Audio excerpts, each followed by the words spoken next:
Ladies and gentlemen, welcome to CIE. My name is Quantum Deathcat here with Romeo for the quarterfinals. It's a BO1 to start things off, and we're on good old Sunny Mirage. How are you doing, my friend? I'm doing good. I'm really excited to see Fuel Esports take on CESU Black in this CCL top 8. We got the last stage of the knockouts before we go to the semis, of course, like you were saying. It's a best of one series here. One map is all it takes for these teams to get knocked out. One map is all it takes. Now, CESU Black are the favorites heading into this, but they do have Nico coming in as a sub over Senk. So we have ourselves our 5 for the side of CESU Black. It's going to be Xander Hulk, Heizo, Juju, Euro, and Nico.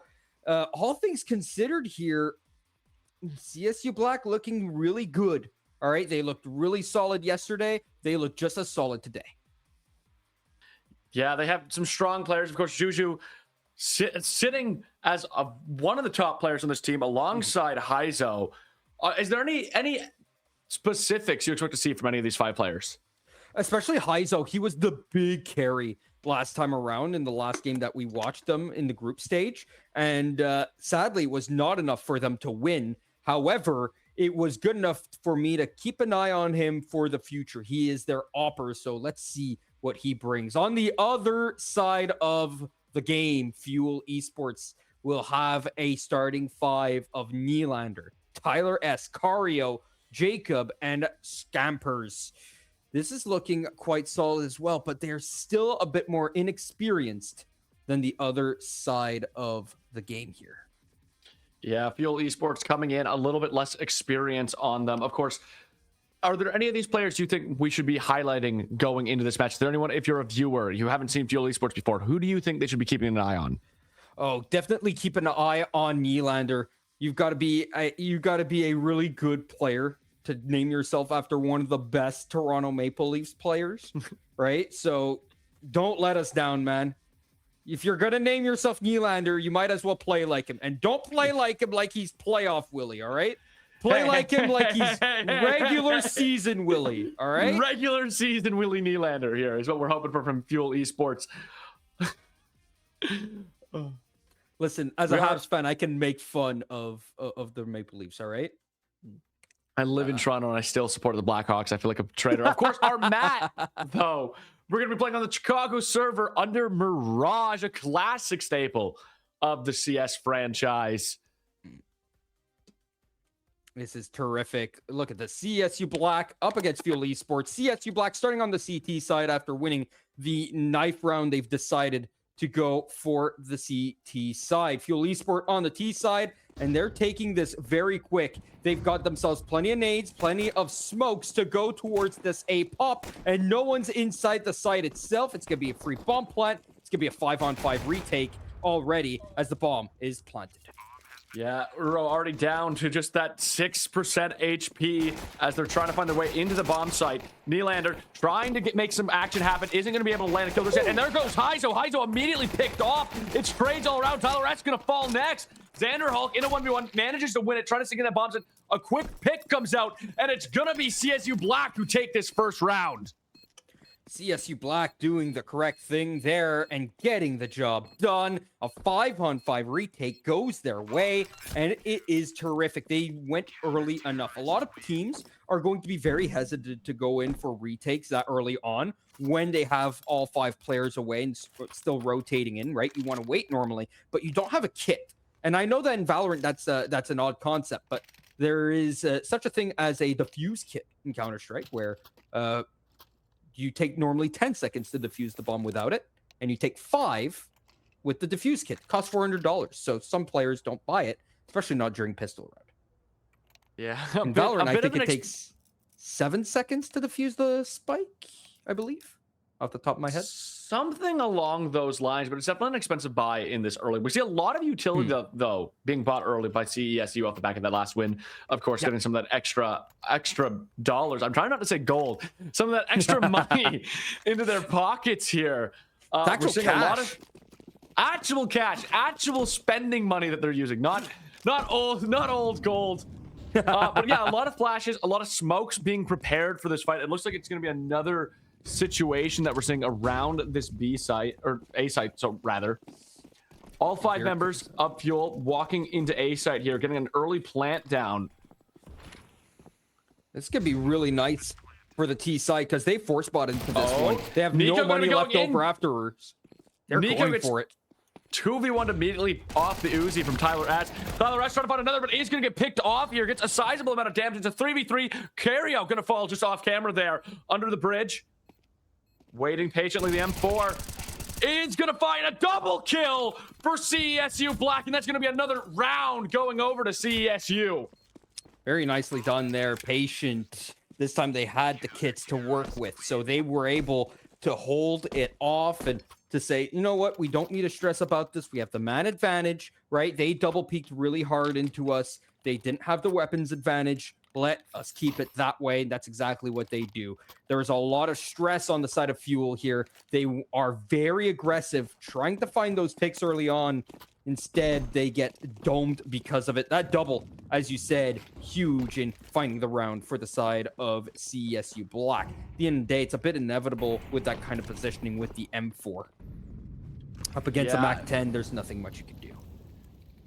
Once you start pulling out those AKs and M4s and finding those one-taps later on, it's where this really comes to shine. Oh my god, the grenade is going to take out Tyler S before he even has a chance to really play. It's beautiful, ain't it? Beautiful. Beautiful stuff. I love this game specifically for like its utility play, because that's what you don't get in Valorant, right? Each player, each agent has their own utility. In this case, everyone has the same utility. You're playing with it's an equal playing field. Playing with the same set of rules. Can't say, oh, I got outpicked here. I got outdrafted by their agent. This is just raw 5v5, raw terrorist versus counter terrorist. No one is rushing in to pick a specific agent. No, we're just rushing B. Well, there is no rush this round. It's very much so being careful, being Jacob with Deagle. Being due diligent here with a man disadvantage for the side of Fuel. Slowly creeping in. Jacob trying to find the 2v1. Distraction here. There goes Jacob. Cario going to go down as well. Xanderhulk picks him off with the M4. And it's another dominant round from CESU. I mean, off of a half buy like that, you kind of expect it to be that dominant. They had nothing but 5.7s. Tech 9s and Desert Eagles. There's not much you can do about that. With that kind of weaponry, unless you get the opening kill. In that case, they did not get the opening kill, and there was nothing with their lurk out towards A that actually worked out. So in the end of the day, you find yourself with man disadvantage and weapon disadvantage. Huge hit by Heizo up against the Opper, and he gets a second down mid, shooting ducks downrange. Neander just popping off right now. There's going to be Juju, though. They're pulling one back for themselves. Heizo still just taking people off down mid, saying, you're stepping into my ballpark, and I'm going to knock you down one by one. Jacob finds Xander across the apartments as he continues sneaking around. Euro grabbing that AK. He's feeling powerful. Definitely is. I mean, you see the side of CESU, how strong they've been. They're expecting the backstab. Heizo timing, idiot. This could be the first round back for Fuel. Able to take down the top dog there. I feel like Heizo's put in so much work from this round. Scamper is going to find him. He's going to take a quick shot. The flick goes through. And now it's just Jacob all by himself trying to find any way through this door. Is he going to be able to see him first? There, it's going to be the spray goes through. Nobody hitting. We're stormtroopers out here. And now the 2v1 area. The grenade goes through the utility. Jacob going to go down to half. Doesn't find it. CSU finds another victory. 4-0. So the bomb was stuck up there in top mid. There's nothing you can do in that position other than go for that fight. Because if you have the bomb, right, you could just go plant it on B. But that's why those fights were so important down mid. And Heizo getting those 2 opening kills gives his team a huge advantage. They're able to take the op as well away from down mid. Already Heizo on 6 kills. You're going to see him in window down with that op, and he's going to go huge. Yeah, there's the window again. Never oh my mind. God! Never mind. Takes out Heizo to start the round. Big way here. Jojo trying to get some revenge for his teammate, but without Heizo down, could this be the opening Fuel needs to get back into the economy game? Scampers taking the 1v1 at A site, sitting in that balcony, isn't able to find anything. Tyler S. Oh my God! Nasty plays from Nico to pull it back. Whew. What a beginning to this one. A zinger of a shot, but they lose man advantage. Cario, no! You gotta check your corners. It's rule 1. Nah, not in that position. You don't expect it. That's in T-spawn at that point, right? Like, you're not expecting someone to have pushed up all the way through into TV. At that point, congratulations, you pushed into TV. You got me, right? No one's ever expecting a CT there in any circumstance ever.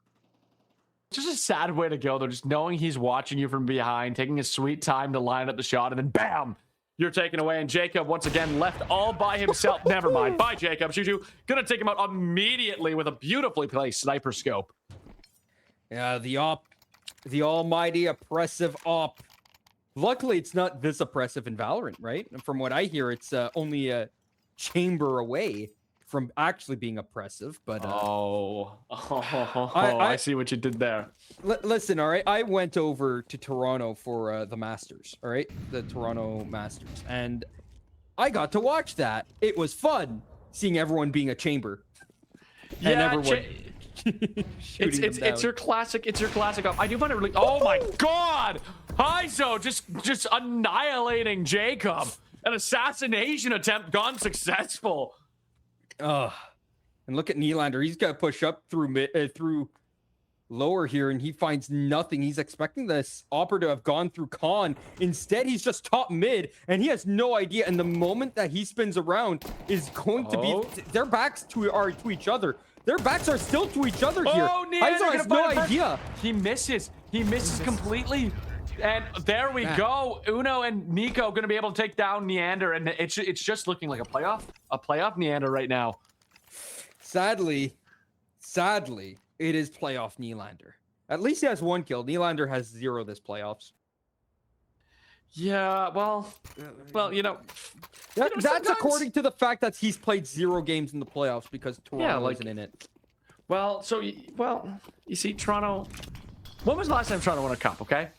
Like, it's not important. 67. It's not important. When was the last time the Habs won a cup? Like, what? 93. Yeah, I guess you got 30 years on them. So the last Canadian team to win a cup. Yeah. How sad that is. Can any of you actually do something, please? Tyler S. Gonna fall just like my entire hopes for Canadian sports. This is why we're turning to esports, ladies and gentlemen. Maybe we'll have a chance. Not Scampers. Or League, or Valor. Scampers, though, trying to give Fuel a chance here as he takes down Uro. The 7-kill Uro falls. Heizo, though, of course, still up, chilling there with his op, just watching balcony, seeing if there's any world he can just get an easy pick, try to draw this match to bed. The knockout stage looking very rough. What do you think Fuel needs to do right now to get back into this? Do you want the real... Yeah, go ahead. Be honest with me. Get good. Get good, okay. Cario in tears after hearing that comment, walking the balcony, trying to push his way through, and it's not looking good for Jacob. Not looking Cario, good. though.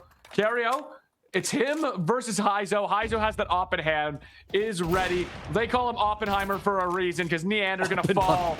And now he's just going to continue work as Cario pinned down from all angles. At this point, you might as well just save the AK. Isn't going to. There's Heizo and the grenade with another kill. That has been the big issue over here for the side of Fuel Esports. They got absolutely... I'm not going to say trounced, but in the games that they played, they showed that they were more inexperienced than everyone else, right? And this, at the end of the day, is going to be good experience for them as a team if they want to continue this program to, hey, say, we've got great experience here. We've got great demos. Our players are going to be able to learn from this, and they're going to be able to show off with it because they have great shots. Don't get me wrong, but it's 7-0. They're once again on an eco because every gun round, they're just sadly being opposed by a complete brick wall. And I mean, Heizo has been a crazy brick wall for them to deal with. 11 kills already in 8 rounds. Yeah, and it's not like like even his when you teammates are lacking behind. even when you find Heizo, Nico's there to pick up some slack, Uro's there to pick up some slack. We've already seen some pretty cool kills from Juju.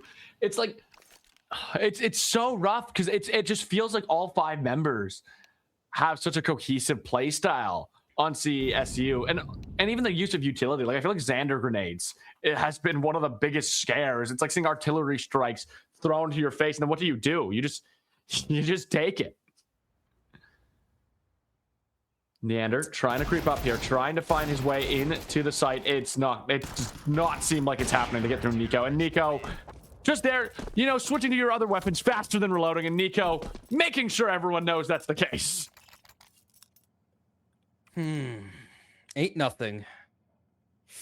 Now, this is not the kind of brutalization I was expecting when we talked in the green room, right? But I did say that this would be one-sided. Sadly, CSU Black were one of my favorites to win this tournament from the start of it all when I did my research on everything. But Fuel Esports, sadly, are in the way. It's okay. It's okay. It's defender heavy map. Defender heavy map. When they switch to attackers, it'll be fine. Scamper's gonna follow again. And it feels like I'm having deja vu as I'm watching all 5 members get picked off in the mid. One by Juju one. gonna find a kill. They do get Uno. They pull one back. Tyler S and Cario, can they make the save? Can we get the underdog story? The comeback could start right now. It's not going to be Cario doing it, though. Tyler S sneaking around with the op. Maybe it's the op that they need. He does find Juju. Tyler S, can he be the hero? The hometown hero, Tyler S. Can he pull a Tyler 1? Can he make their dreams come true? He's got the fuel in the tank. He's filled up all over, the G Fuel ready to go. Tyler S going to be creeping around, slowing it down a bit, trying to be the ultimate hunter. He's pulling a trick out of Heizo's bag here, ready with that op. Can you feel it? Can you feel the tension in the room as Tyler S? He's going under the pass. Can he find a play? Nice and quiet. All's quiet on the CS front. 43 seconds left in the round. Needs to make a play here. Needs to make a push. To his right lies a member of CSU. Can he make the kill? Can he make the trade? Nope. Nico's going to finish the job. Unfortunate. Very unfortunate there. Sadly, he did play like Tyler 1 plays Counter-Strike. So yeah. You did say, can he be the Tyler 1? Sadly, Tyler 1 is a champion in this game. Let's. Yeah, he doesn't play like he plays League. I can feel the roid rage coming along. I heard he got like top rank in all 5 roles. Yeah, I'm pretty sure he's pulled that off. That's or at least crazy. he's got like challenger in all 5 roles. I don't think he was ranked 1 in all 5, but Scamper is definitely not ranked 1 here as he falls to the floor. Nico goes down. Nico does go down. They get the grenade. They pull the grenade out. Tyler S. Is he gonna play like Tyler 1 or is he gonna play like Tyler S? It's a Tyler 1 moment again. Unfortunate for him. Unfortunate. I mean, at this point, it's looking like 10 zilch. This one's going to be more ouch than anything else for the side of Fuel, but honestly, this is just a pit stop, it feels like, for CSU as they want to run it straight into the semis. It's the warm-up game. But they did put some ouch kabibbles onto Nico. Now it's a 3v2. This is one of the best positions I think we've seen them in these 10 rounds. And it could be the change. It could be the change. They need to bring 1. Like at this point, I just want to see them win 1 round. That's a win in my book at this point for Fuel Esports. 3-on-2, this is very doable. They have the bomb, and these 3 players aren't in position to stop the bomb plant. However, positions are not known of these CT players. Juju the first one is now known, but Heizo heading over towards T steps. He'll spot this player towards Ticket booth. Takes him out. Picks Goes him for up the second. Neander goes. Oh, wow, Heizo. Heizo with the easy double. And now we're seeing the 10 death power spike. It's 10 to nilch. All players on the 10 death power spike. That's not even easy. He just made it look easy. That's how good Heizo is. All right, he's making hard stuff look easy. 14-4. He's in the limelight, going out in front, getting all the kills. And that's not saying that players like Nico and Euro aren't doing the same either, right? Meanwhile, Xanderhulk just happy to stay back on the B bomb site and do nothing, right? Luigi wins by doing absolutely nothing. That's Xanderhulk right now. that's the thing. Even Fuel Esports, they're good players, but they are against gods. They are against gods among men with SCU here. And it's like, it's just a mere mortal. Just they're able to get a kill here and there if they're all 5 stacked into one guy. But then the moment you try to push, there's another threat. They're against 5 boss battles. It's like watching them play Dark Souls on repeat on the hardest difficulty, crying their eyes out. Tyler S gonna do a backflip there and land right on his neck. Love the ragdolls in this game as well. They're great. They are peak. They are Jacob, peak. okay, it's okay. Jacob, he's got a 1v3 situation. Uro almost down. Juju almost down. It's time for the clip play. Clip. To be Come fair, on, Jacob. everyone's already been clipped. You see that. There's down to 25 HP on Euro, 47 on Juju, and Xanderhulk on 73. They're all one-shot headshot to the AK anyway, but that makes them a little bit easier to hit. Spotted out. Jacob can he could find get it? this Can he find the kill moment? here, but the spray not there. So it is 11-0. Xanderhulk picks out the only one who has 100% HP. Does go down. No one tap in the arsenal there for Jacob. And it's such an even board. If you look at Fuel Esports, all of them 11 deaths, 2 to 4 kills. On the other side on CESU Black, Nico with 12, Heizo with 14, Uro with 12, Juju with 11, and then it just feels like Xander's the utility king. He opens the window for so many plays to be made. Well, he's going to open the window here on the side of high zone. He's going to get a kill straight through thanks to the grenade opening up the smoke down mid. Tyler S going to miss the opportunity to kill him as he jumps down. And Tyler just Scarface there spraying into the smoke saying, "Say hello to my little friend." Hits nobody though. Hits absolutely no one. Heizo gonna go through. Ooh. Heizo does go down. Tyler S making me eat my words as he makes sure to take out Heizo and Juju in the window, ready to make a play. And there, oh my God, wait! Tyler S turns it around. He finds Juju. This is the moment, the momentum. Tyler S sprays Uro almost down now. He's gonna swap to that off. Swaps back to the AK. Tyler S says, "Guys, we need to pull it together," and he's trying to make something happen. Neander gonna find Uro, and now it's just Xander and Nico. Nico goes down as well. It's just Xander. It's just Xander. They know where he is. He's been the B anchor this entire time. He's been playing B the entire freaking game, and there we go towards the A site. You know that that's where he's not because you killed the A anchor, and oh, who's left? It's the guy that's been playing B the entire time, the guy that we haven't seen whatsoever. Well, here he comes with the op and 1-on-3 to try and clean sweep the fuel. Swaps to the AK. Can he make himself known? Can he show why he's on CESU? Xander, 1v3 situation. Nope. No. It's the first win for Fuel, guys. 11-1. Hype moment for Fuel there. They got themselves exactly where they wanted. 1-round win. Is this exactly where they? Is this Honestly, it's better of? than 0. When it's 11-0, like what you want, you're praying for a 1, Yes. right? You're not praying for a 0. But now we pray for 2. They've won the round. We've swapped sides. Pistols everywhere. We see the ghosts coming out for Fuel Esports. CESU. What are they ready to actually saw find? an 11-0 comeback in the grand final of the last S-tier line tournament. It's here right now. I'm telling you, Mirage, defender side map. Fuel on the defenders, ready to go. They're feeling good. They're ready and sweaty. Sweaty is one thing, but are you capable of getting into the minds, your own minds, and being able to mentally prepare yourself for such an arduous task as the Pistols jump out of Palace? Xander gonna go down, followed by Nylander. Oh, and there goes Tyler S as well. They're gonna be able to take over the site. Uro, huge headshot, and now it's just Scampers. Scampers comes around the corner. Can he make the play? Can he make the save? He's in a 1v3 situation. He's spraying into the smoke. I think he's running out of bullets. It's 13 in the chamber, 3 kills to go. Can he make it happen? Turns the corner, doesn't see him. Is gonna. Okay, Heizo. Okay, just win the mind game. It's fine. It's fine, Heizo. Ruin the dream. Ruin the comeback story that everyone was hoping for. Whatever, Heizo. You do you. I'm going to hit you with a knowledge bomb here. Counter-Strike actually had an update recently to all of its guns. So when you see, like, the magazine, those are the amount of magazines, not how many bullets that are left. So whenever you reload now, all the bullets that were left over in the gun just disappear. You So only have a certain amount of magazines per gun. Yep. Or not Call of Duty, but Call of Duty does that? I think so. Now, maybe I'm wrong. I know they did in World at War. Oh, maybe. Oh, Jacob. Right. Jacob getting split up from all sides. Jacob, nothing you can do there. He tries to pull one back. Xander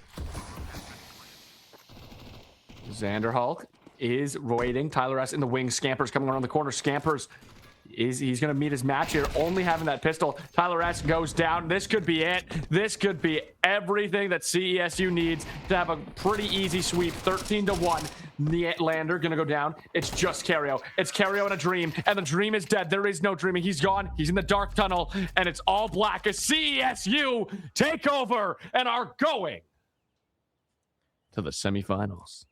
Darkness takes over the Fuel Esports. That one's a little bit rough. I expected a bit more of a fight here, but this was a game by committee from the side of CESU, and for the side of Fuel, it was also a game of committee. They played all right on the side of CESU Black, but they were very aggressive once they understood the assignment, right? This felt more like a bully going up against a how do I say this? A sixth grader going up against a first grader, right? That's what it feels like. It's like in WWE when you have a squash match and like Brock Lesnar's in like a 3-on-1 handicap match, just lifts everyone over his shoulders, F5s them and calls it a day. That's what it felt like. It's like watching Toronto try to get to the playoffs. You know what I mean? It's just you've seen midget wrestling squash before, match right? after squash match. Yes, I have. I've seen one struggle. Imagine John Cena up against against one of them. You know, it's like it's a mismatch. It's a mismatch. Unfortunately, it's a bit of a mismatch here, but we got to watch a 13-1 game, and you know what that means after. Every time you get to watch a squash match, you know what you think. You know what you think, Quantum. You got to thank the sponsors. You got to thank the people who let this be a thing. And today, our sponsors are BMO. To help you focus on what's important, BMO has checkings and savings accounts, credit cards, and borrowing options specifically designed for students. You can open a BMO student account and get up to $950 in value, including $175 cash. That is something Fuel Esports desperately needed in that game. With BMO's current student offers. Visit bmo.com/students for details. They're also sponsored by BMO Next Level, which is a first of its kind program dedicated to helping gamers level up in game and in real life. Run by Sean Frame. We're getting really used to that name on the CIE streams. BMO's gaming relations specialist. Sean brings commitment to helping viewers achieve their financial goals and has a passion for gaming as an active member of its community. You can type !BMO in the chat right now. And of course, you know the big one, right? You know the big one that everyone's putting !raffle in the chat for. That's 1 of 0. You want to tell us about 1 of 0? Sure, of course. !1 of 0 if you're more interested. 1 of 0 has supplied CIE with 6 gaming mice that can make you better at what you do. Type !raffle in the chat, in the main channel chat, which we are on now, I do believe, right? We're on the main channel. We're on the main channel. CS2 is taking over CIE.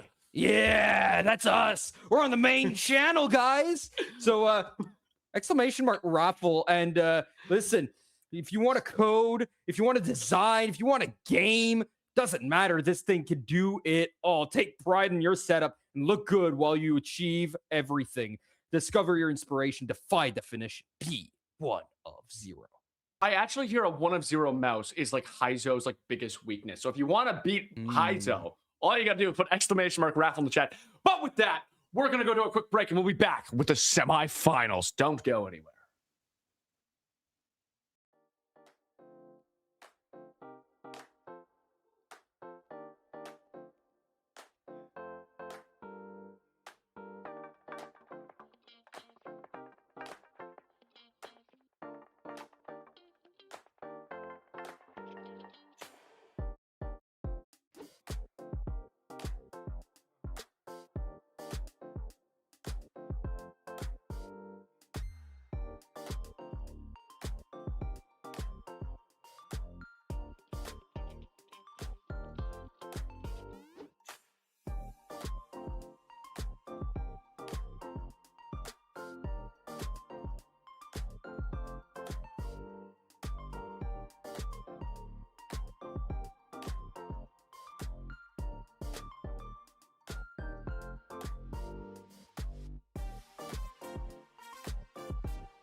Ladies and gentlemen, welcome back to CIE. My name's Quantum Death Cat, still here with Romeo and my guy. We just watched a blowout in the first quarterfinal matchup. Now we're into the semis with two different teams. UNB X Dow up against Seneca Polytechnic. How are you doing? I'm doing good. I'm doing good. I'm ready for this best of 3 series. Excited to see how it changes compared to a knockout round, how that momentum changes to go once you start going to map 2 and map 3. But why don't we go ahead and meet these teams? Yeah, well, let's go through that, because right here, right now, as we start the pistol round, you see Seneca Polytechnic's team as we have ourselves Alep the Frog, Dutzy, Piggy, Kizuma, and Twix on their side. And on the other side, Flower Boy, Metroid King, Pakawako, Vostov, and Cisco. Yeah, and right now in this pistol round, minute 30 already on the clock. We haven't seen any pushing coming really out of the side of out of the terrorist side. We got Piggy slowly making their way to push. What bomb site do you think we're going for here? Does it look like? Oh, it's looking like the A bomb site. That's where the bomb is. But you've got yourself 2 lurks coming in through mid. And Dutzy gets the first opening kill. And already man advantage with 70 seconds on the clock. Yeah, a huge first kill going around both sides. Of course, Dutzy and Flower Boy both taken down. Bomb plant. It's going to be a fake out here, trying to draw out some of the counter terrorists, trying to make any move going in forward right now. Kutstov tries to find the angle. Can he find the angle? He isn't going to be able to. Kutstov goes down. It's a 1-for-1 trade. There was a lap follows next. And now Paco pushing forward, trying to get to that bomb. Piggy in a gunfight. Grave going to go down. Piggy sitting, hiding, patiently waiting, trying to get the massive defuse bomb. Immediately, both of them gonna fall. Arvan didn't even get a chance to walk up. Bomb gets defused. UNB gonna pick up round 1. The fake bomb plant was actually to reposition because they didn't want the post plant to be on default. They wanted it to be in the front of sight because they want to hide inside a connector, which is a good plan when you expect them to be coming through mid. Problem is, they didn't come through mid, they didn't come through jungle, they went through CT spawn, every single one of them, and that caused a little bit of a, well, I would say an advantage for UNB, and they take the opening pistol despite the man disadvantage early on. Grave patiently waiting. The big fight going in mid. Grenade's going to be thrown. Grave taking a little bit of damage here. Arvan under isn't going to be found just yet. Arvan now it gets spotted out. Dusty gonna fall next. Flower Boy flicks over, tries to take the 1-on-1 for Arvan. Neither of them gonna fall down just yet. Arvan hops into the window. He's gonna find an easy kill on Kuvskov, who's reloading. Cisco, though, finds him in jungle. Cisco gonna be able to pick him up real quick. And a bunch of 1-for-1 trades across this map. 3-on-3 ensues without even 30 seconds having passed in the round, but now a little bit of darkness on the map as the rotates come through towards the B site, and Alep is just gonna hide inside a cubby here, just gonna hide away and wait for someone to pass in front of him, especially when these two players make contact on the B bomb site with Metroid King. But their lower weaponry is gonna make things a little bit hard, as looks like Alep have gone out trying to get more information, going through Murder Hole. He's not going to find anything. He's going to hide instead on the cinder blocks. And Metroid King, he's got a jump spot at all. The moment he does, his position will be known. Grave moments away from taking the peek towards Van. Alep trying to make his way around through the marketplace. 20 seconds. Metroid still guarding that B site. We need to see a move coming here very shortly. Alep finds Van, but it's going to be Metroid King who gets the kill. Grave going to pick it up right after. Goes for the plant. Is going to be able to land it. We don't have any members of Dow close just yet. Grave now has control of that bomb site. Pakawako and Cisco making their way through Marketplace. Are they going to be able to find him? Grave seems like he's going to get the jump. Both of them looking through the window. There's going to be Grave. He finds one. He doesn't find the other. Gets a lot of damage off on Paco, but it's not going to be enough as Paco is able to get the kill and is going to land the defuse. It's going to be the second point over. 2-0 for UNBX Dow. That one very, very strong there on the retake. They took a little bit too long, I think, on the side of Seneca Polytechnic. They were just sitting inside the apps just a little bit too long. I would have rather them push out maybe 5 to 10 seconds earlier and have a little bit more speed on their lurk there. That way, they weren't going to be expected to be in that position. Instead, it would have been a complete surprise, and it would have been the 3-on-2. And I don't think that UNB would have gone for that retake. They would have saved in the 3-on-2 Flower situation. Boy just rushing through mid here. Arvan going to be the first to spot him. Who is going to take the road? Flower Boy goes down. Arvan still going to survive at 52. Armor available for himself. That AK looking strong in the hands of Arvan right now. Can we see Polytechnic pick up their first victory? Cisco creeping very slowly through the ramp. Of course, waiting in the wings. He is able to find Alap, but Cisco gonna go fall next. It's just Metroid King and Kovstov. They do pick off Dusty right after. Molotov's gonna get thrown. Kovstov trying to find his way into the A site. Bomb gonna be planted here by Grave. He gets this pick. He gets back into this. His teammate will as well. But instead, that nade to do the deal. Metroid King finding the double from the Metroid King. They find all three. That's gotta hurt if you're Polytechnic. That really does hurt if you're Polytechnic, because you once again have the man advantage. You have the post plant. Not just that, you have the man advantage in the post plant, and you still can't pull it off. The fight's going the way of UNB. That's just the firepower difference there. Even in solitary confinement, Metroid King can get two inside of the connector, and meanwhile, with all that offense going towards his way, he picks up all of the slack, and Kovstov can get out of CT spawn and get that final kill.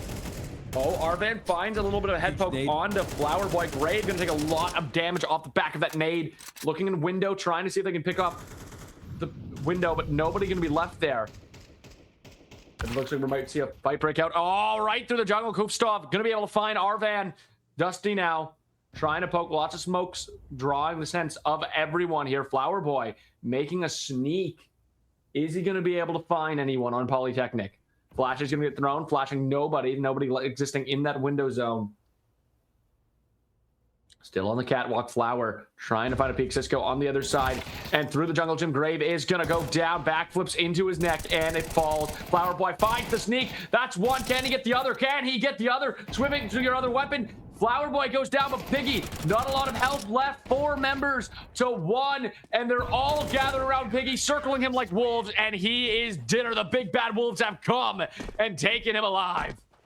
Now, the first couple of rounds have been really, really tight. They've essentially all been post-plant situations, and not clutches necessarily, but very good team play has allowed them to survive with at least one player alive in the end of things on the side of UNB XDAL. But at this point in time, right, you have yourself a strong sentiment to actually build up your economy here. If you're UNB XDAL, and winning with 4 players really builds that 2,000, 3,000, up to 5,000 on Kovstov. He doesn't even need a thing right now in this round. So it's looking great, all things considered.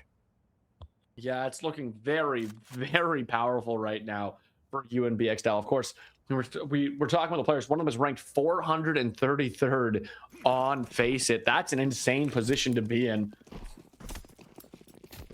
It is a very insane position to be in, because they can rebuy in the next round without a single problem. Yeah, Alap trying to make some push forward. They really need to get some of these guns off UNB and force some buys for that next round, because they are losing the economy game big time. Flower Boy and Catwalk picks off 2 of them. A beautiful spray is going to go down, but a 1-for-2 trade is exactly what you're looking for there. Arvan taking a lot of damage with Grave over the wall is going to find a kill with the back 10. Arvan dashing through the catwalk. They're going to get the bomb planted on B. They're sitting, resting kind of peacefully. Arvan and Kovstov losing more than 50% of their HP on both sides. Kovstov, though, sitting with that open marketplace, still trying to guard the market as best he can. Arvan and Dusty postured around that B site. UNB looking to make a play, looking to find their way in. Cisco is starting to find the angle, sees the corner, is able to take down Arvan. Now at the van itself, is going to make the push. There goes one, switches to the pistol, finds the kill on Graves. Kovstov with his secondary is able to make the play. It's their time. Oh my God, it's going to blow. Everywhere. Seneca picks up their first round against UNB. Oh, goodness gracious. That's the one thing you got to be afraid of. No one was looking at the bomb timer. The fights took too long in the nick of time. Seneca able to find their first. Very strong there. At the end of the day, finally a post plant goes their way, even if everyone dies, which makes this vibe slightly harder. It's much worse for UNB because everyone has to rebuy, and they've lost the round.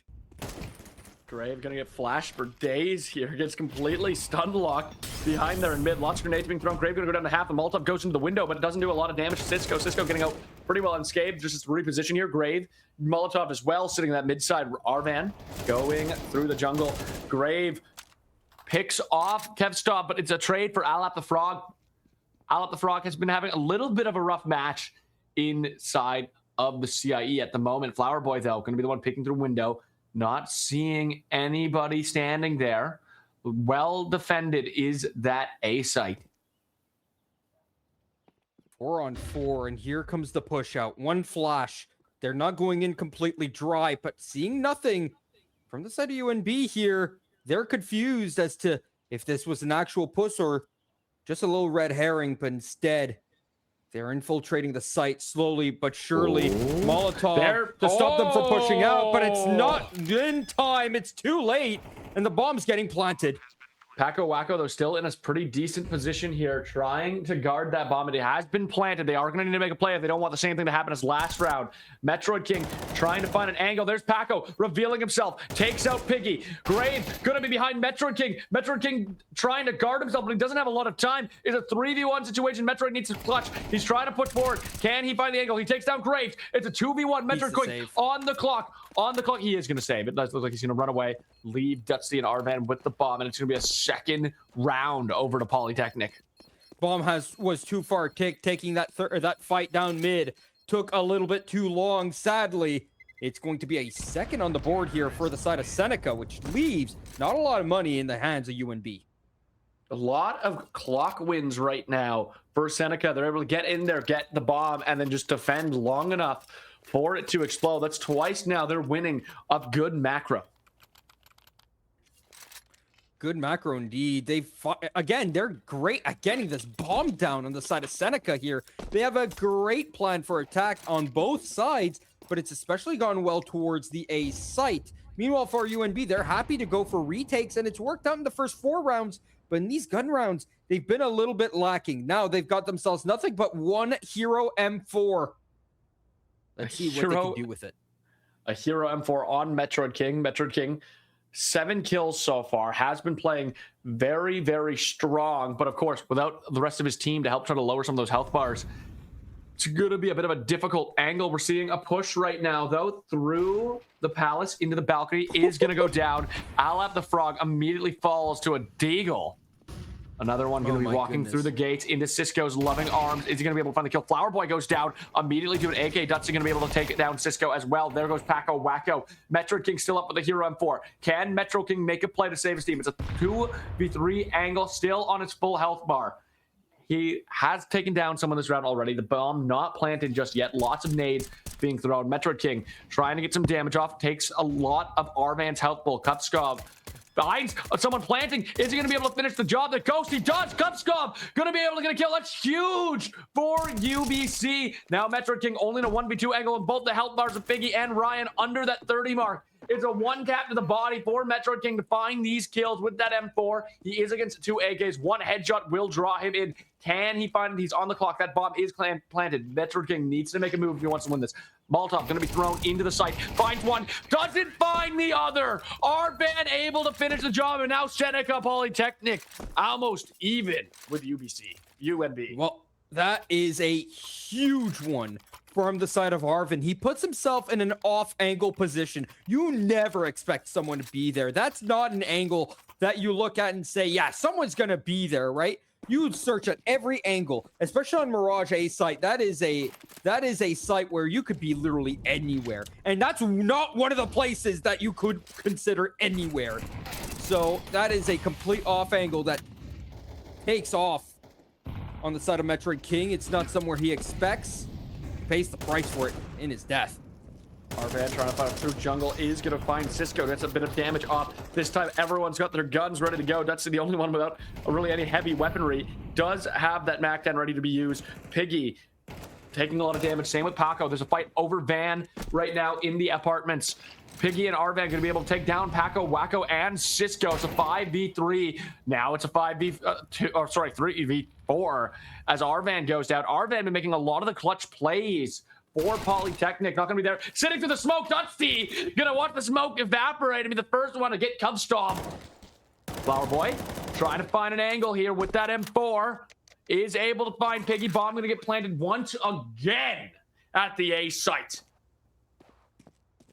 Here comes nothing, because you are not going for a retake in this position if you're Flower Boy and Metroid King. You want to keep these M4s. You don't have that much money and your loss bonus isn't maxed out. You're still going to go for this? The 2 on 3. Seems like they disagree with you. Dusty. I don't like this. Look at the time. They don't. Dusty they only have one waiting. kit too. They're going to push King through, going to be but there's sneaking nothing around them. Flower Boy jumps over. There goes Metroid King. Under Heaven is going to go down, and you're right. Should have left for the save. And just like that, we're even across the board, and it's Broke Boys putting the B in UNB. Goodness gracious, that is a questionable play in my opinion here if you're UNB. Yes, you might think that you're the better player individually or that you are the better team as a whole, but that is not a play you go for in a 2-on-3. You're so far behind. The retake going for so late, and you only have one kit. You don't have any eyes on the site. You have no idea where these players are. Oh, that's just not a retake Cisco. you need to go for. Cisco just outgunned there, trying to find anything in this pistol round. A lot of saves going on. Flower Boy, the only one with any automated weaponry. And it just looks like it's going to be a nice sweep. Wait, Flower Boy finds Graves, able to pull 1 kill back, knocking a little bit of the economy down. Right now, they're just trying to see who they can kill. That's going to be another Flower King, able to pick one off. Meanwhile, Metroid finds Dutsy as well, gathering around that B side, and all of a sudden, we're seeing UNB back in this match, back in a round they probably shouldn't be winning. The bomb going to get planted by Piggy. Piggy's not able to plant it in time. Alep goes down. It's just Flower Boy and his 2 pistol whippers. Piggy goes down. They find the win. Wow, that's a big win for UNB. That's a big win with nothing but an eco round there. They had nothing but essentially just upgraded pistols and armor. That's all they could afford in that round because they went back down to $2,000. That's what you need to be able to rebuy fully. In the meantime, look at Seneca. Even though they won 4 in a row, those were all essentially clutches, close rounds. They didn't have any money in the bank. And so here they're paying the price. They've gotten down with the Tech 9 and armor, but they're not going to have enough to rebuy in the next round either. Arvan sneaking through right now is in that palace looking for that balcony. Paco guarding the ramp with that smoke grenade. Cisco guarding balcony, trying to stop them. There's going to be a smoke grenade stopping anyone from walking through that balcony without having vision. Jumping through though, Arvan able to hop through, finds Paco Wacko. It's going to get traded. Piggy fighting in the jungle pit here. Dusty around the corner. Cisco tries to find anything. Piggy is going to go down. All over there's just bullets being thrown through that smoke. If you walk in there, it's bullet haven right now. Grave, Cuff Stop with that op, waiting for the 2 inside the smoke. There's Cisco, easy, light work with an AK. Metroid King going to find 2 with the M4, and that's going to be the round for UNB. Back to their dominance.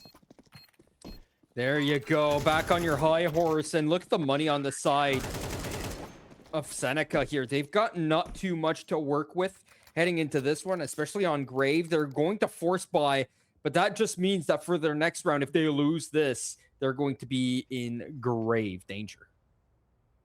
Yeah, it's a very risky position to be in, taking these buys. Grave, of course, having to buy a lot lower than the rest of his team. Meanwhile, UNB is looking very rich. Flower Boys, $8,000, and Arvan is going to die to a Molotov. 4v5, and it's a desperate need for a win here from Polytechnic. They're looking for it. It's the only way to kind of save this side a little bit.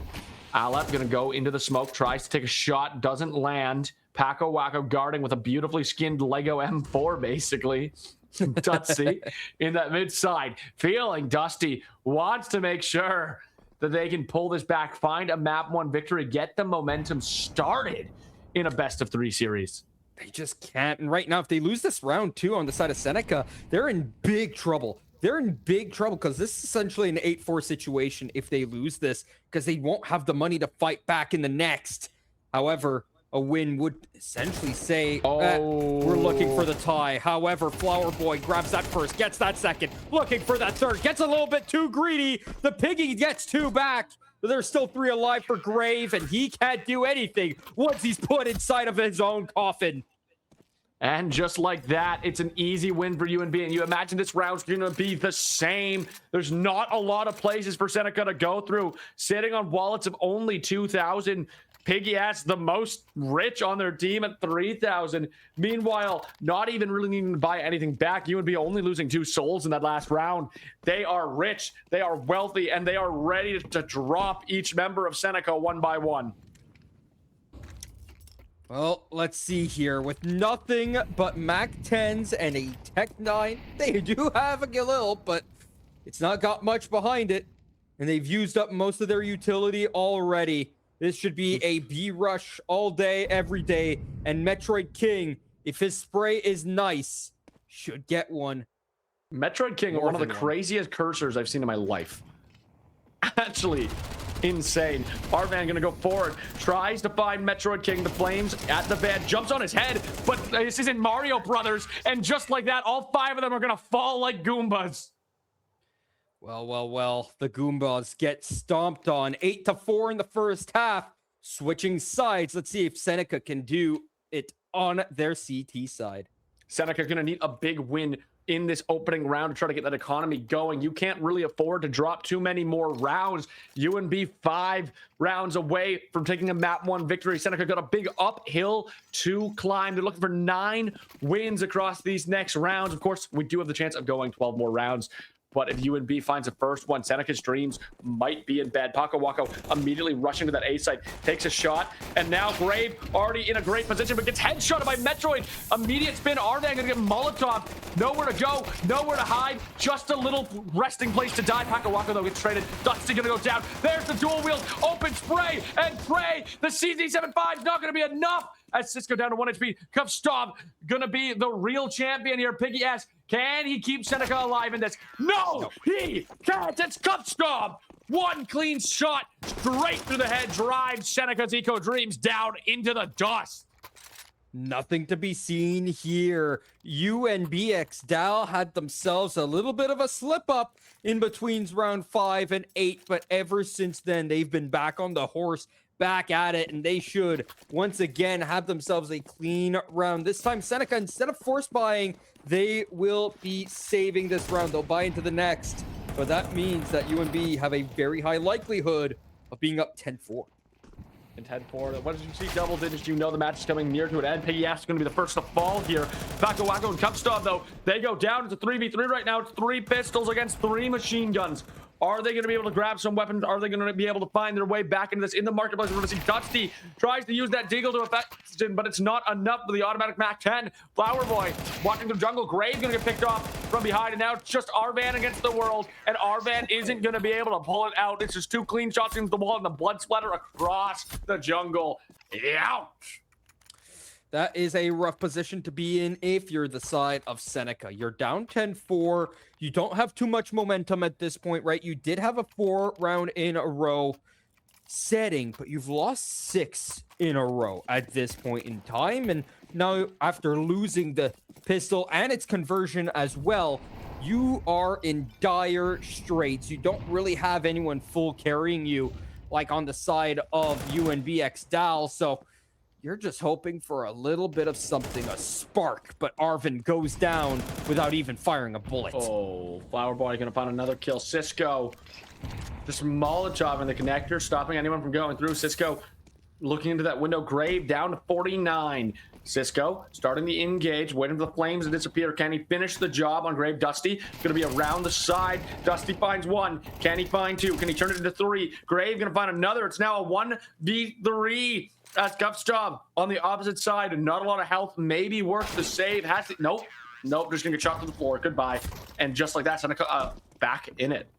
Seneca being down to 5-on-3 too, right? This isn't like a huge advantage round that you expect that to happen in. They're in a 5-on-3 at that point, and they're able to bring it back. All three of them survive too, so maybe UNBX Dal being a little bit too confident for their own good and their own hubris. They flew too close to the sun. Their wings burned. Icarus learned that the hard way. Yeah, the question is, will they be able to complete the Rapture? Seneca, still a big uphill battle to climb. The question is, are they Sisyphus or can they get the job done? They have 8 rounds to win compared to only 3 for UNB. UNB, you just need 3 clean victories, and any win is going to help you in that eco game. You can afford to lose rounds. You can afford to lose money. You just need to put it to bed 3 more times, and you're going to be winning map 1. Oh, Cup stop around the corner. Grave says, no, I'm here with the M4 showing you what I can do. Grave brings 1 down on the board. It does seem like most people guarding that B site. The slow walk to the transfer, probably going to be swapping around to A. It looks like they're going the long way. 57 seconds. Cisco electing to go under ladder. Let's see here. Cisco getting his job done in the underpass, and he'll get that one.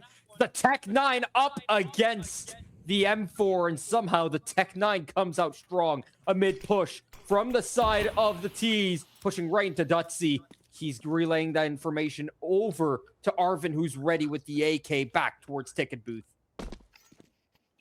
Arvan still guarding that A site, they've kind of realized the switch. 3 men walking through connector. Dutsy gonna see them, tries to hide, is spotted, but Arvan is not yet. Gets some early shots off, but it's not gonna be enough as he does falls the flick. Dusty picks out 1. On the other side, Piggy S just trying to shoot through connector, see who he can find through the connector. Paco Wacko and Metroid get the plan. It's a 2v3. Can they guard it long enough?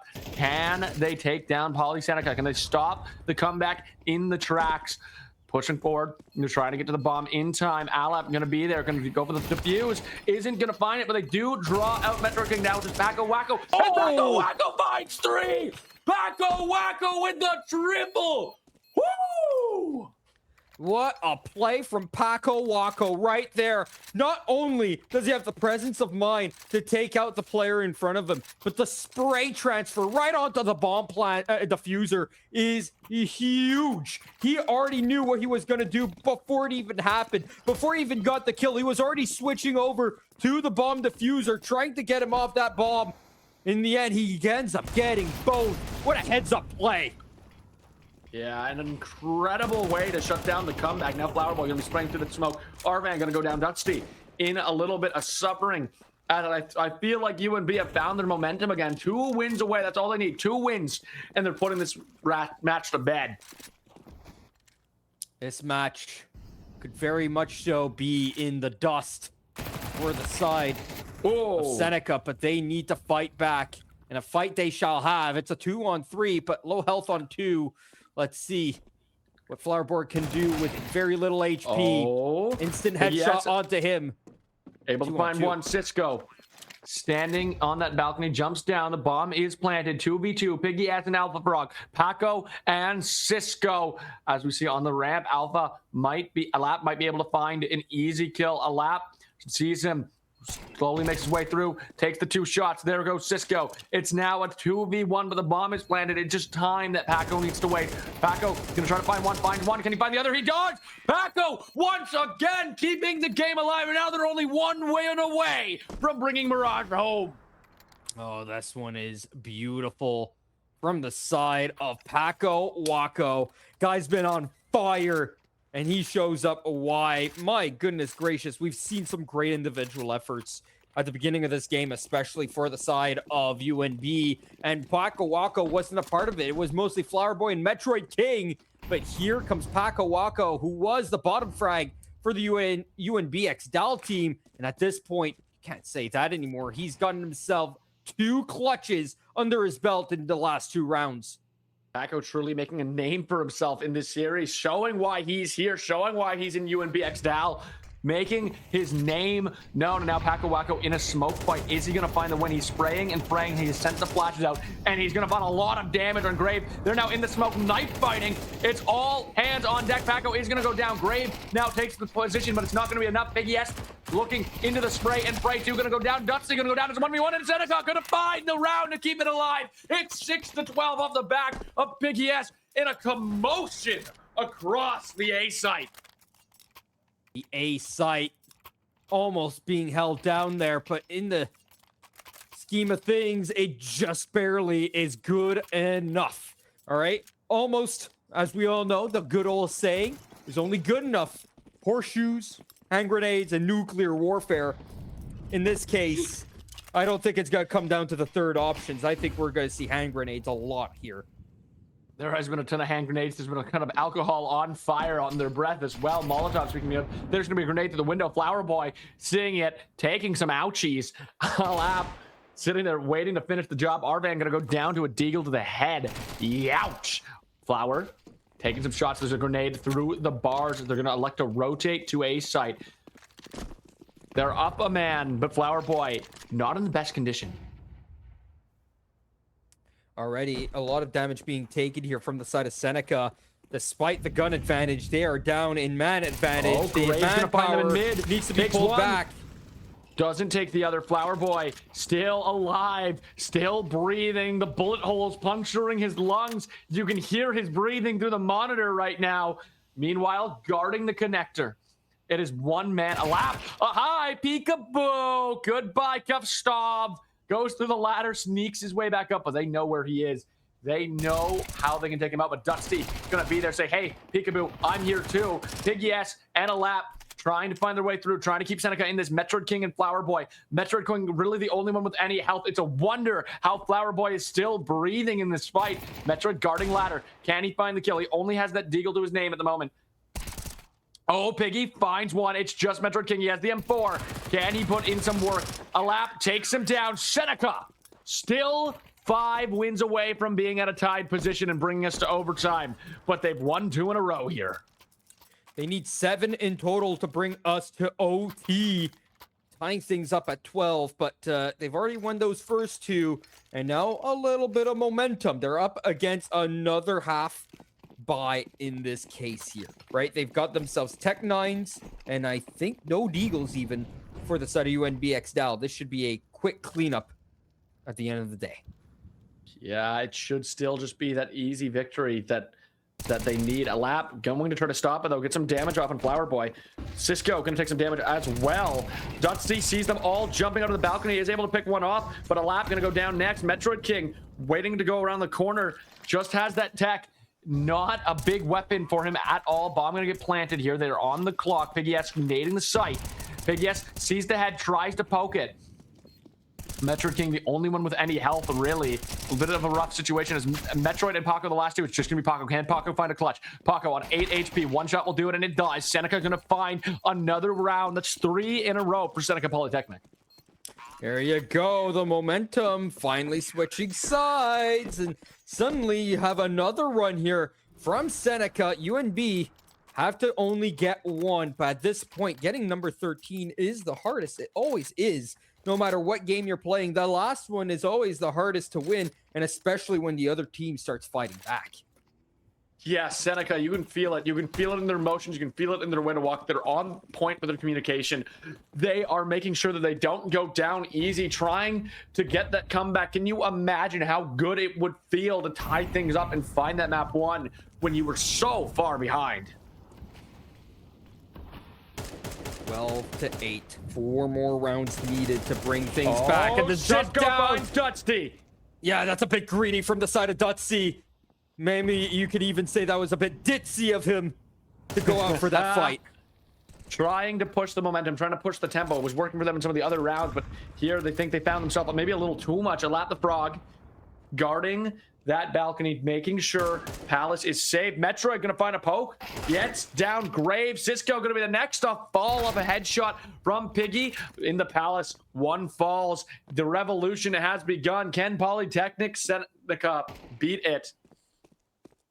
Metroid King is is playing so slow, so calculated, knowing he needs to put all the peasants to bed.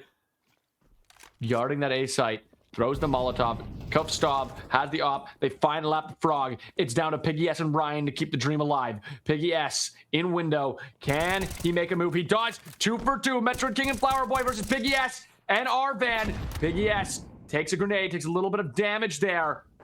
He's fighting any way he can to make it through.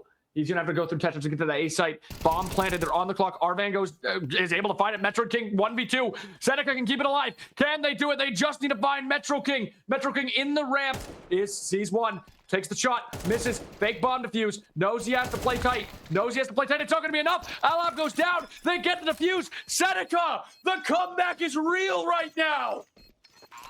4 in a row is going to really help you out in that aspect. And that momentum now shifts. You feel the winds of change hitting the back of your shirt. And this round should be a lot easier here for the side of Seneca. They're only up against 2 more buy rounds if they want to get it through to OT. But they need these next couple rounds. Of course, we have seen UNB win earlier this match on an eco round. They're just looking to take some guns away from Seneca, but they have won one before like this. Can they do it again? Piggy S guarding. They're all rushing that A site. So many B sites, so many flashes going down. Piggy S finds one. Paco Wacko, Metro King, and Cisco already dead. There is another drop from Grave. Grave really accelerating the victory here, and Flower Boy goes down. It's light work for Seneca Polytechnic. Up to 10 now. They're making us believe. They're making everyone believe. Do they believe is the question. Do they think that they have it in them to finish things off here on the side of UNB x Dow? Because, listen, they have had this lead as well this entire time. Don't forget, they're on 12. They've been on 12 for the last 5 rounds. Meanwhile, Seneca, with these streaks, have been so dangerous. Let's see what they can do here as they rush down towards mid and B site. Oh, Piggy S gonna fall first. It's already the advantage to try and put the game to bed. UNB finds that early kill on Piggy S, who's been doing a lot of the kills. Arvan gonna be able to find Kufstov though. Arvan in a very rough position here, hiding behind that bench. Is he gonna get shot out? He does. Cisco finds the kill. Is the dream dead? Is the dream dead? Dusty trying to make sure it's not. Has that op in hand.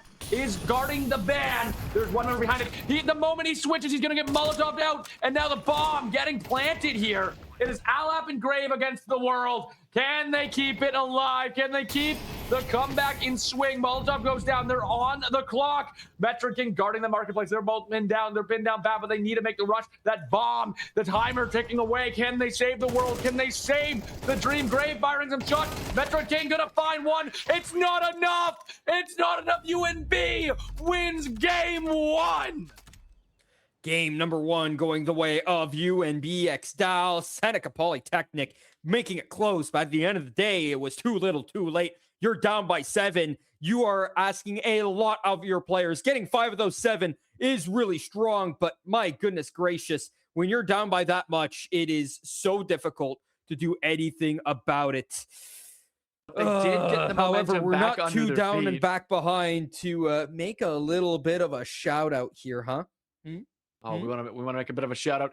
Ladies and gentlemen, of course, the easy shout out, the easiest thing to make if you want to stay healthy and rich like UNB were for the most of that match.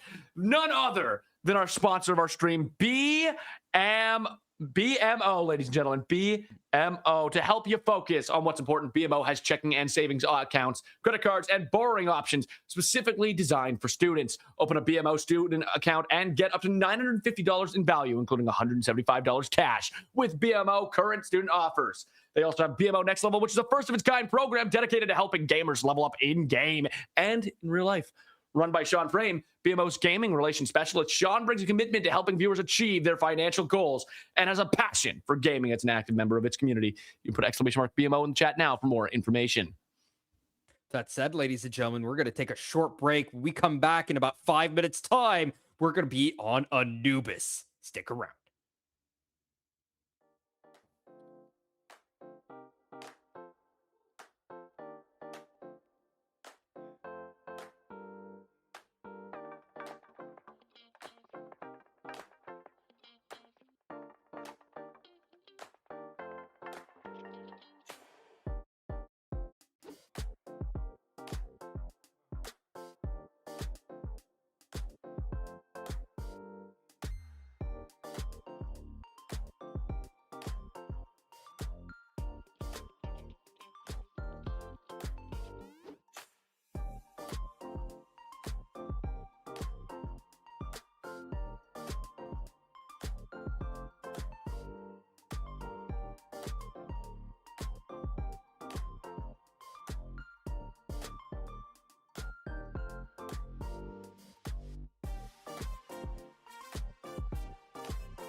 Ladies and gentlemen, welcome back to CIE, map number 2 between Polytechnic Seneca and UNBX Dow. I'm Quantum Deathcat, still here with the good old Romeo. Oh, Romeo, how are you doing, my friend? I'm doing good. I'm very excited to go into this map too.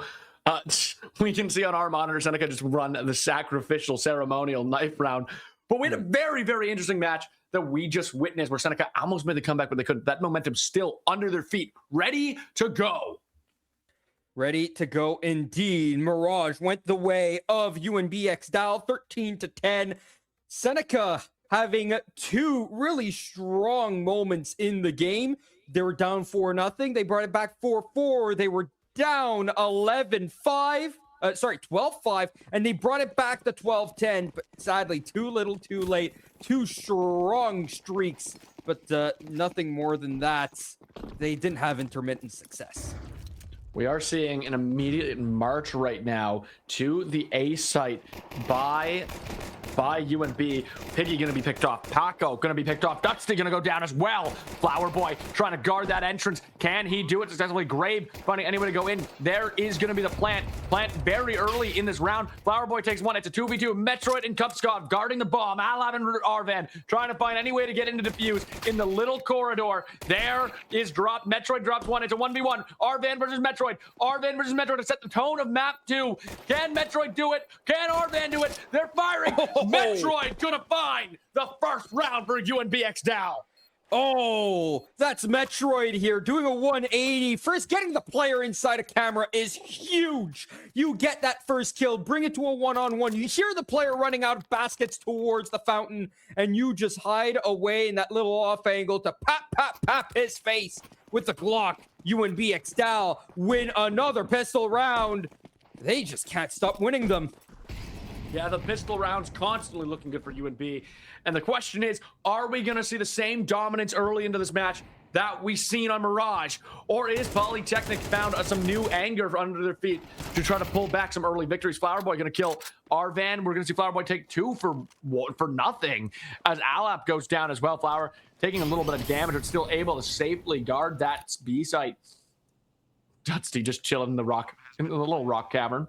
Bomb going to get planted here as UNB sitting very, very nicely in this round. Well, when it comes to the save, right, you gotta have at least $2,000 to buy up in the next round. If you have a little bit less, it's okay, but you're gonna miss out on some utility. So, all things considered, I mean, at the end of the day, they got 1 kill. It's not the worst thing in the world, but the money will build up a little bit on the side of UNBX Dow. Yeah, they're looking pretty good. Most of them have their full buys already. AK's drawn out from most of them. Paco, of course, on that rusher set. Cisco gonna be able to still buy as well. Meanwhile, Seneca has a couple M4s. They're looking pretty good. The first real gun round of this match. Can Seneca guard? I feel like we've been watching UNB break their barrier very, very early in these rounds, just kind of rushing the plant. Flower Boy is going to find one. Alep goes down very, very early. Still 1:40 left in this round to see a plant. Plenty of time left in this round. Not even 20 seconds in. Alep the Frog goes down, and, well, going up through mid here, Grave right in front of the smoke, facing his fears, facing all these nades with the MP7 in hand. They're touching. They're literally touching. Grave not going to be able to get the kill. Piggy finds one in the ocean, leaves the body under the water for nobody to ever find. How depressing. How depressing is that? Well, let's see how much more depressing it can get as the Maple Ochre comes in and gets that over towards Hieroglyphs. It's a 2-on-1. They pass through. Bomb still waiting to be planted. It's Piggy S against Cupstov and Paco Wacko. We've seen this play out before. Is Piggy going to be able to change the story? He's currently transferring. It looks like he might just save. Well, keeping that M4 in hand, their buy in the next round is not going to be pretty whatsoever. So it's probably just going to be the hero M4. And of course, you're not going to hunt this if you're the side of UNB. Do we feel good about the save? Do we feel that's the correct play from Piggy, or should he be trying to pull back a map? Yeah. No. You do not go for this. Not in this situation here. You won't have a buy in the next. There's no reason to sacrifice your M4 here when it will be a lot more useful in the next round. Winning a 1-on-2 has a lot less chance than winning a 5-on-5 with one hero gun. Actually, that's thanks to Valorant that we know that. Thank you, Valorant. I believe our other stream has Valorant going, but it's 3-0 right now for UNB. They are able to find a very early dominant lead here off the back. Some really, really nice plays. Look at the side here for Seneca. You see the guns that they have. It's nothing but SMGs and a couple of M4s. And with the extra M4 save, this round gets a lot easier up against the AKs and the AWP. It's going to get a lot more oppressive than what we saw in the opener here. But great, pushing down through water and gets 2 openers and already a man advantage for the side of Seneca Polytechnic. Seneca finding the first advantage that they've had all game. Arvan under just looking for any assets to go in. They need to find the 4v3 here. They want to turn things around earlier than last time. Flower Boy, though, evening up the score as Arvan gonna get shot in the back. 3-on-3 bomb goes down here, and Alep, you gotta wait for your teammates, man. You heard the bomb plant, sure, but they're slow on this retake already. Grave coming out towards baskets way too late, and Alep, he's got to have himself a 1v1 at long range. He's got nothing to do here. Grave needs to go save. He was way too far behind. I don't like the way they went for that retake. Grave was never committed to it, even the 3-on-3 there. At least he gets to save an AK, but that feels a little bit cowardly. It feels like the momentum is kind of just gone for Seneca, not on the same page with these plays now. And that's not a great spot to find yourself in. Map 2, you're already down map 1. You don't want to get 2-0'd by UNBX Dal. You need to find some way back into this match. Man, 4-0. Exactly what's happened over on Mirage. This time around, though, for Seneca Polytechnic, they find themselves with less of a chance. Thing is, right, is that this map is the only T-sided map in the map pool. And this is the only map where you actually decide to start on T-side most of the time, as Flower Boy finds the opener, but both are blinded, and they'll take care of each other through their blindness. Piggy gets 1. It's a great trade, and Metroid King wanting more. Greedy through the camera's position, but gets taken down for 3-on-2. 3-on-2. It's Kupskov and Paco Wacko once again. It feels like it's always these two as Paco is going to be able to find Alap right away. Now it's just Arvan and Dutchty. Can they finally pull a win, or are Paco and Kupskov going to be able to plant that bomb and survive another day? Dusty coming very close. It's a close encounter of the third kind right now. One turn from another gunfight occurring. Dusty trying to look under the bridge. Isn't going to see anything just yet. There goes Arvan. It's 2v1. Paco, of course, one tap away. Kupskov rocking that up. Oh, he's following. He's on the scent. You can smell it. Dusty trying to catch up. The bomb ready to be planted. The smoke's going to go down. He's going to jump right through it. He has them scouted. Bomb going to get planted here, right? Kupskov. Kupskov with an op and a dream. Op switches to Paco. Paco doesn't take the shot. Down to 7. Trying to be the sacrificial land. He finds it. Paco going to find the kill on Dusty as we get to the 5th round victory for UNB. 5 in a row to kind of be expected. All right, this is Anubis. Anubis being that very T-sided map that we all know and love. It is greatly T-sided. Maybe not to this point, but still to a point enough that you would think, the CT side are going to lose this. Thing is that losing 7-5 is very different than losing potentially 9-3 or even 10-2. Arvan down again. It's already a numbers disadvantage for Seneca Polytechnic. Cisco in the smoke. Grave gonna go down next. Alep already taking some damage. It's full health bars. It's full buys. Everyone feeling good. Alep pulls one back. Finds Cisco. Cisco still yet to get a kill in this match despite his team's dominance. Has been mostly on the other side of the fight. Alep goes down. There goes Dusty. Paco Wacko ready for another plant. Piggy by himself. Imagining we're gonna see another save here.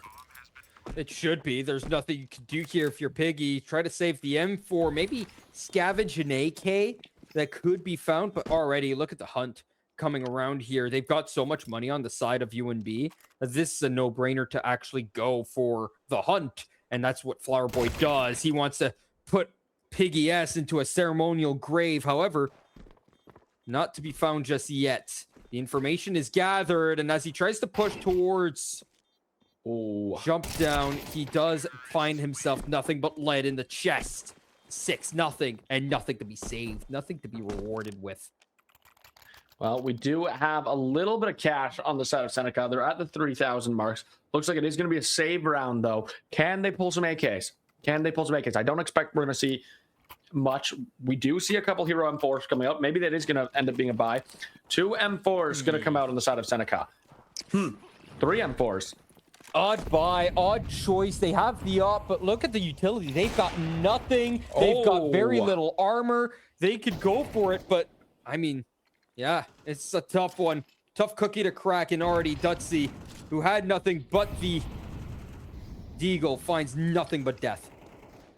Alap gonna go down next as Flower Boy and Cisco able to take him down together. Best friends firing squad. Arvan, though, finds a shot. Takes it well, misses the person who just jumped down behind him in a bit of a risky situation, but Arvan knows if they lose this round, they're losing the next one. They have no money, no friends, nothing but each other, but nothing but the 3, and now it's 2. Arvan goes down. Grave, though, fires upon, finds 3. Grave trying to pull it back. Now it's just Cupscob. Cupscob able to find Grave 1v1 against Mickey. He finds it. Cupscob puts the dream to bed for Seneca. Seneca still yet to find even around its shades of the knockout stage. Oh. That is a big round here for the side of UNB Dal, because they just stop any chance of you believing if you're the side of Seneca. You're sapping all the hope that they might have on that side. However, there is one thing I do want to point out. Look at Kovstov. He has so much money. He survived. He was the one who clutched it up, and he did not buy anything. Meanwhile, the rest of his teammates have so little money in comparison to him. It's going to make it very hard if they lose this round to actually get a buy-in. So, all things considered, I would have liked if he dropped at least 1 weapon, possibly even 2 there, to make the lives of his teammates a bit easier as they plow through another round. I'm just... I'm eating my words because there's nothing to be done here. It's rough. Now it's just Grave and Arvan. You imagine they maybe go for a save, but if you go for a save, you're down 8-0. It feels like every round is ending with them needing a clutch and not having the money or the funds in the back pocket to take it. This is so rough for Seneca. Another hunt's on. Cisco looking to find one. Arvan going to be found on the op. Cisco very close to finding Grave. It's going to find him. It's just a light work. 8-0. 8-0. Nowhere for Seneca to go. Talk about T-side favored. Very T-side favored, but not to this extent. This is a crazy run here by UNB Dal. 8 in a row. They're looking for the infamous, do I say it? Do I dare say it? Do I cast or curse it? They're going for the 13 zilch. Oh, he said 13-0. Can they do it? He said it, and now Seneca, I was going to say, pulls his round back immediately, but Dutsy and Alap trying to make sure that doesn't happen. Grave finds 2 kills, though. It's 3. Grave trying to pop off. Maybe you did cast or curse it. Arvan finds another. It's just Cisco to keep that alive. Cisco going to be pushing forward. They have enough money that they can go for the clutch plays. Can he make it 9-0? Can he ruin any hope and dream from Seneca? Can he stop them from taking a round and keep them buried at the bottom of the barrel? Grave has really been one of the heroes of Seneca. He's watching the wings. He's watching carefully as they go to meet. Can Cisco win? He can't. That's Grave finds the first round for Seneca. I'm too powerful. My caster curses are always on point. I love it. And I am too strong for my own good. Too strong for my own good. Seneca Polytechnic getting that first up on the board, and maybe a little bit of hope being reinstated here on their side. The CT side is a lot more difficult to play. CTs have a lot more rain to go about, even with the new changes to the map that have made some changes to like drop down in mid. and a couple of boxes, position changes. But other than that, nothing else to be found. Basket fight, Metric King wins that one. And suddenly A site needs to be a bit reinforced here as they've lost a couple members. Yeah, it's not looking good. You got kind of one on each site. And we have Arvan just kind of hanging out in the middle B site. Going to be under attack from Flower Boy. Flower Boy making the push forward. A lap. Can he defend? A lap's been having a bit of a rough game on the second map. Can he start pulling it back? Can he find his momentum? Can he find his footing? He can't. He can't. His foots are in the air as he's shot straight to death. Arvan, though, finds a kill. Arvan trying to pull it back. It's a 3v2. It could be a victory in Seneca. They could start the comeback now. Grave going across the map here, just walking through beach, trying to find a different angle right now, going to go through that tunnel, has that op in hand.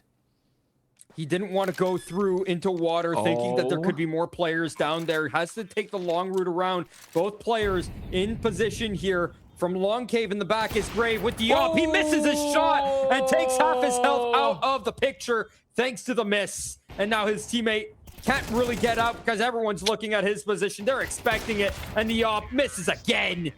No chance in hell. Go back down where you belong, 9-1. You got no chance. No chance in hell. As Seneca down 9-1. Very rough. Very, very rough. Very, very, very, very, very, very, very, very, very rough. Distraught. That's 8 berries. One for each. I'm distraught if I'm win. Seneca here. Yeah, what's it's another like word to describe this? Distraught, hopeless, cannon fodder, Skarmy, Cisco. Skarmy's great. That's what I feel like right now as they get one tap over under the water. It's Grave versus Cisco. Cisco has had a bit of a rough match himself here, but not rough enough to not win that 1v1. And now, despite losing the one match, all because of your Cassacres, 100% your fault, they're back in full swing. Well, here it comes. Another strong round from the side of Dusty. Wait, that's 1. No.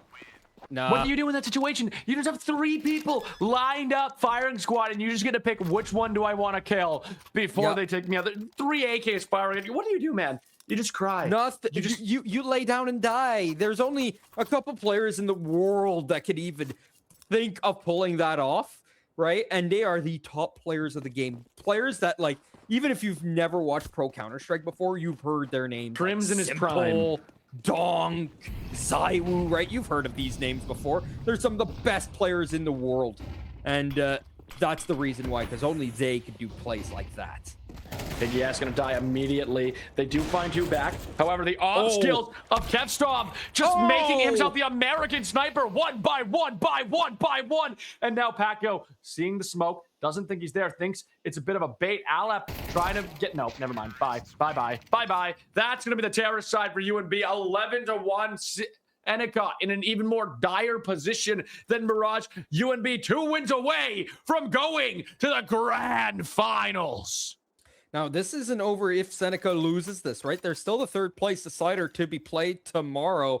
However, the big one is that grand final. Obviously, you want to go there. And as I've said, we've had comebacks from this position before. In fact, me and my co-caster that I normally work with, we've actually casted a game that went 12-0, 12-12 OT. So I've seen crazier comebacks. Here comes the T side. Could we see a comeback? Seneca not looking promising in this round as Paco Wacko, one of their top frags, already down. Flower Boy, though, still up. 17 kills on his name. Make it 18 as Alap goes down. There goes Dusty as well. Piggy S. Piggy S finds one, finds two, finds three, makes it a chance, and they're able to find the first round. That looks good for Seneca. Auntie makes it known that they're still here, and now the comeback dream starts again like we've seen on Mirage, but this time, can they capitalize on it? Based off of a triple right there. That does not happen without getting all 3 of those players. If you only get the first 2, you're good and you're golden. But if that's a trade immediately, that is a difficult position to be in. Yes, you have the information, but still, it's not favorable. Seneca Polytechnic off of the back of Piggy S. Staying alive, and here's a free round for them too, just for the road. Piggy gonna get an immediate plant in here, able to have a very promising start on this free round. Flower Boy, Metroid, Kupstov, and Cisco and Paco trying to march in together. They were at the wrong bomb site. They're gonna have no time. There's no world they win this. It's just about getting some money back into your pockets at this point. They tried to stack the site with nothing but USPs, right? You want to just stack a site and be able to do some damage to, let's say, a lurk that comes in and you steal his gun. In this case here, they've got nothing but USPs. They're just trying to steal the guns off of the backs of Seneca. In this case here, they only get one kill and they're unable to capitalize and take away a gun. More than that, 3 on the board for Seneca Polytechnic. UNB Exdal, though, getting a buy in this one. Yeah, the buy's coming along nicely. And now with guns back in hand, can UNB pull it back? Can they find their 12th win? Or are we going to see a bit of a climb from Seneca? March by March, match by match. Seneca dreaming of a white Christmas right now. They're dreaming of a green record. Can they make it a reality? Dusty gonna go in. Paco goes down immediately, but Dusty and Lap are gonna follow. CT's in the advantage right now, as walking through is not the easiest thing. Tunnel is making things very, very difficult. Seneca were in a man disadvantage. They bring it back into a 3-on-3, and this is a very hard retake to go for. All these players are separated by just a little bit. And with this bomb going down, it is so hard to push through. The positions are known, and the shot's going the way of Seneca Polytechnic. You know that this last player here is just outside of E-Box, and the shot doesn't come through, but there's not a lot of time to go for this Piggy. All he has to do is hide and play Ring Around the Rosie or Ring Around the Obelisk, and he'll ring the red straight through with lead. Yeah, gonna find it nice and easy. 11-4 for Seneca. More buys coming through. We're watching 5 AKs on the side of Seneca. Meanwhile, UNB not having the funds, as Seneca should be able to take an easy round 5. It would be heartbreaking for them to lose an eco round. Would be, huh? Would be heartbreaking to lose this round here. It should be so difficult, actually, in my opinion, to lose this round. But I mean, see what you could do if you're on the CT side here. You've got nothing but upgrade pistols and a single SMG. Here's a flank to kill the. Oh, it's not even going to kill on the lurk.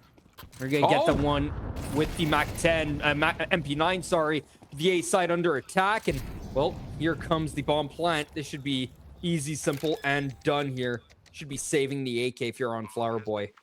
But they're going Metroid for King this. still going to push, though. Metroid King wants to find something. They find Dutsy.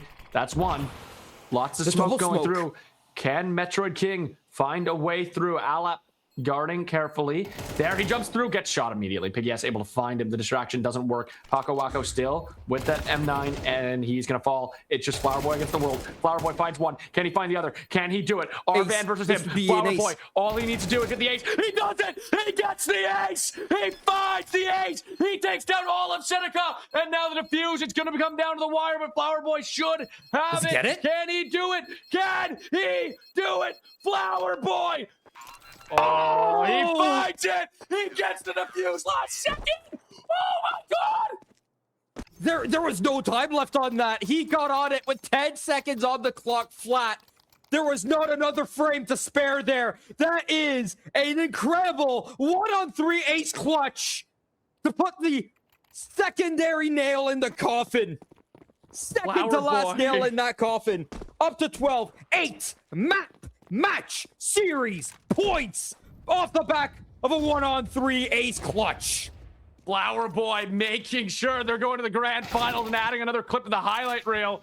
And now it should be smooth sailing. We watch as Grave goes down.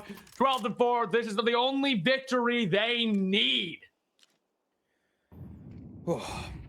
This is getting tough here for Seneca. They had just that little bit of I don't know, momentum heading onto this map, having won so many rounds before getting out of Mirage, but it never translated to anything on this map. Once they got on, the sailing did not go so smooth, and they capsized early, and they've been unable to right their ship. 4-on-3, though, as Alep gets 2 back. Now man advantage, and they're going in towards the baskets, towards Cisco and Kovstov. What can Cisco do? Cisco been having a bit of an off match. Cubscov, though, not at all. The sniper shots ringing through. Masterfully, Piggy goes down. Arvan is the last hope for Polytechnic. Arvan, it's you against the world, buddy. Can you keep the game alive, or is this it? You need to find it in your play. You need to pull a Flower Boy. Can you make it happen? You can't. As UNBX now going to the grand finals. Huge for UNBX Dow. They're showing everyone up here. Seneca Polytechnic won all 3 games. They were the only team to go perfect in the group stage, and they're out in the semifinals, losing both maps up against their opponents today. UNBX Dow showing them who's boss. What a statement made here from UNBX Dow off the back of so many clutch plays, but no one's going to forget what Flower Boy was able to do to pull them to game 12. A 5-man ace, and in dire need of it too. Amazing work from UNB to clean up Polytechnic. Oh my God. Oh, someone check him PC. I love Counter-Strike, man. This is what gets the heart pumping, right? It's 11-4, right? You're not really there to really expecting anything special. 3-on-4 retake. That is a crazy one to go for. And they just decide, no, what? Let's go for it. Right? Throw all logic out the window here. We want to win this here and now. We have the feeling inside of us. You know what? They pull it off of one AK, and that AK gets an ace. And going into grand finals knowing that was what you were able to do last second, find that ace and just bring it home. You know you're going in with all that momentum. This is why Counter-Strike's worth watching. It's plays like those that make this so fun to cast. But that's going to be all we have for you from the semifinals. If you want to see if if UNB are able to complete the story in the grand finals, you have to tune in tomorrow at 7. I know Quantum will be excited to cast that one. But before we send it off, gotta thank the sponsors, gotta thank the people who keep the upkeep alive. Quantum, who are we thanking today?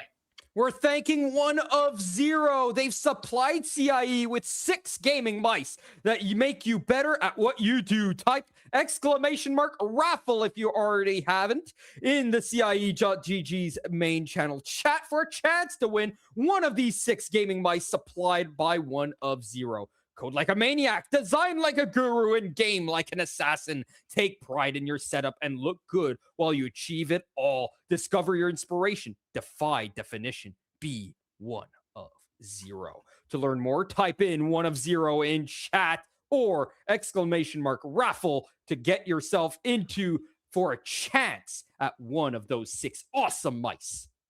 Yeah, get those !raffles in the chat now. You want to get one of those gaming mice. And of course, because of this is the end of the stream, we're going to thank BMO one more time to help you focus on what's important. BMO has checking and saving options, credit cards, and borrowing options specifically designed for students. Open a BMO student account and get up to $950 in value, including a $175 cash prize with BMO's current student offers. They also have BMO Next Level, which is a first-of-its-kind program for helping gamers level up in-game and in real life.